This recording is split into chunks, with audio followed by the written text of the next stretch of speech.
This is very strange doing this from my phone, so excuse me if I am figuring it out in the process, but hello, welcome or welcome back to the channel. I'm doing this from my phone, by the way, because my battery completely died in my camera and I completely forgot. So it is charging right now, so you will likely see the rest of this video in perfect condition, but for now I wanted to share what I have for breakfast. It is just tofu scramble. Nothing special. I actually pulled it out of the freezer. It's got a bunch of veggies in here. There are bell peppers, I think zucchini, spinach, tomato, and then just my favorite seasonings, and that's pretty much it. Pulled it out of the freezer, let it thaw overnight, and then I just microwaved it, and that's pretty much it.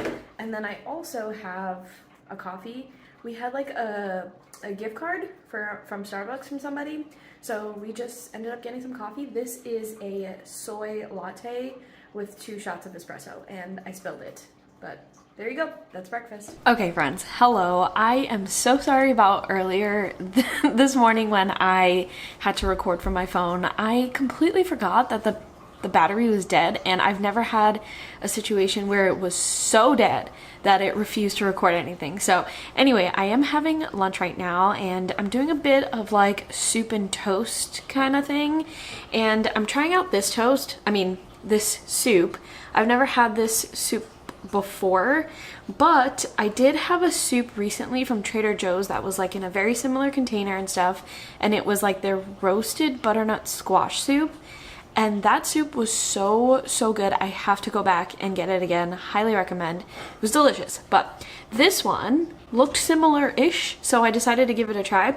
It is called the Super Greens Creamy Soup from Organic Imagine. And it says it's made with organic broccoli, green peas, and spinach. And I like all those things. I like a lot of green things. So giving this a try. The bowl is like super hot, so I'm hoping that I don't like, you're not gonna be able to see it, but it essentially just looks like green broth. So it looks pretty good. It says that it's supposed to be creamy, and it is creamy. It's not extremely creamy. I'm hoping that I can actually show you. It's so hard to show soup on camera, but it's creamy. It is creamy, but not super creamy. And on the side, like I said, I have toast. So I have 2 slices, like really small slices of this bread that I got from the farmer's market. It's like a jalapeno hot pepper bread. And I don't know if you can tell, but the bread has like little bits on the side. It's not focusing. Better? There we go. Like there's little bits of peppers on the side, and there's actually corn as well. And I just put a little bit of vegan butter on it, the Miyokos oat butter. Gonna give this a try. I did my first impressions on that on TikTok if you're interested. It's really good. To me it tastes like regular white toast, but it has like a nice subtle flavor from the peppers. It's not spicy at all though. I was kind of wishing it was a little bit more spicy, but it's still really good. It does have flavor. And now I'm going to taste this soup. I'm hoping that I don't like burn my mouth because I just got it out of the microwave. But let's see. Okay, perfect temperature. So to me, this soup has a really strong broccoli flavor, and of course that's like one of the main ingredients, which I don't mind. I really love broccoli. So essentially this tastes like, it just tastes like a green soup. I don't know what else to say. It's nothing special, nothing spectacular. It's not like something that I'll probably repurchase, but obviously I'm going to finish this carton, and I'm not necessarily hating it. So it's okay. I feel like some people might not like it if they're not a big fan of like the green flavor, like from leafy green vegetables and stuff like that. I have a feeling Ian would definitely not like this soup, but I like it. And I feel like soup and a toast combo is perfect for a nice cool day, which it is today. And yeah. Hello again friends, it is time to prep dinner, and Ian has requested that we have stuffed squash for dinner. So I have these 2 very beautiful squash right here. These are acorn squash, and I was actually really surprised to start seeing a bunch of squash and pumpkins at the farmer's market.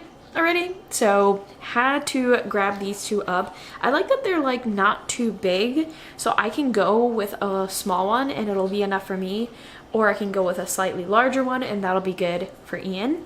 But I'm just gonna like cut these in half, you know, clean out the inside and stuff it with stuff. And what I have for the stuffing is essentially these Beyond Meat beefy crumbles. I like this one a little bit more than the Impossible sometimes because this one is a little less oily, like it doesn't excrete oiliness, so it works out really great when you're trying to stuff something with it. So I'm going to cook this up and season it before it goes into the squash. And then I also have this Violife mozzarella shreds. I don't know if that's focused, but this is the only one that they had at the grocery store. I am typically a Good Planet fan when it comes to like cheeses, but my grocery store discontinued it, which is very sad. So I'm going with Violife was the next best thing. And then I also have like a bunch of celery, like diced up celery that I had from a previous recipe that I feel like I can use up in this dish. So I am just going to combine the Beyond Crumbles, the cheese, and this diced celery in a bowl and then scoop it or ladle it into the halved acorn squash, and then I'll just pop it into the oven, roast that up, and it should be good to go. So you're going to see what it looks like. And I have actually made this dish before, but in the past I have made it with Impossible sausage and with a different cheese. I'm pretty sure it's that Good Planet cheese, and it was so good. So I know that it's going to be great this time around. So yeah, that is all for this week's video. I will talk to you in next week's video.